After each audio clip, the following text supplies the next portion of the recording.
ഇപ്പൊ പറയാതിരിക്കാൻ പറ്റില്ല സച്ചി ചേട്ടനെ കുറിച്ചിട്ട് അല്ലെ, മൂവിന്റെ ഒരു ആദ്യം ചേട്ടന്റെ പ്രോജക്റ്റ് ആയിരുന്നല്ലോ. അതെ. അപ്പോൾ അത് വീണ്ടും നിങ്ങൾ ചെയ്യുന്ന സമയത്ത് എന്തായിരുന്നു ഫീലിംഗ്? സച്ചി ചേട്ടനെ എനിക്ക് ഇതുവരെ നേരിട്ട് കാണാനുള്ള ഒരു ഭാഗ്യം ഉണ്ടായിട്ടില്ല. രാജുവേട്ടനൊക്കെ ആയിട്ട് പക്ഷെ നല്ല അടുപ്പവും. ജയൻ ചേട്ടൻ ഡയറക്ടർ ആണെങ്കിലും ജയൻ ചേട്ടനായിട്ടാണെങ്കിലും ഇപ്പൊ ഇതിൽ അനുമോഹൻ ഉണ്ട്, അനി എന്ന് പറഞ്ഞ ക്യാരക്ടർ ചെയ്ത് ഭാസ്കരൻ മാഷിന്റെ മോനായിട്ട്. അനി അയ്യപ്പനും കോശിയിലുള്ളത് കൊണ്ട് അനിക്കും കുറെ കഥകൾ ഉണ്ടാവും സച്ചി ചേട്ടനായിട്ട്. ബട്ട് എനിക്ക് സച്ചി ചേട്ടൻ ഇതുവരെ നേരിട്ട് കാണാനുള്ള ഒരു ഭാഗ്യം ഉണ്ടായിട്ടില്ല. പക്ഷെ നമ്മളിപ്പോ ചില സിനിമകൾ കാണുമ്പോൾ നമുക്ക് തോന്നില്ലേ, ഈ ഡയറക്ടറിന്റെ ഒരു പടത്തിൽ എനിക്ക് വർക്ക് ചെയ്യാൻ പറ്റിയിരുന്നെങ്കിൽ. ആസ് എൻ ആക്ടർ നമ്മൾ ആഗ്രഹിക്കില്ലേ.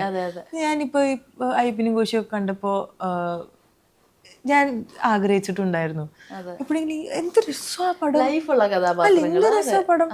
ഞാൻ ഇങ്ങനത്തെ സിനിമ അല്ലെങ്കിൽ ഈ ഒരു ഡയറക്ടർ സച്ചി ചേട്ടന്റെ കഥയിൽ എപ്പോഴെങ്കിലും ഒരു ഭാഗമാവാൻ പറ്റിയിരുന്നെങ്കിൽ എന്ന് ഞാൻ ജെന്യുവിൻലി ആഗ്രഹിച്ചിട്ടുണ്ടായിരുന്നു.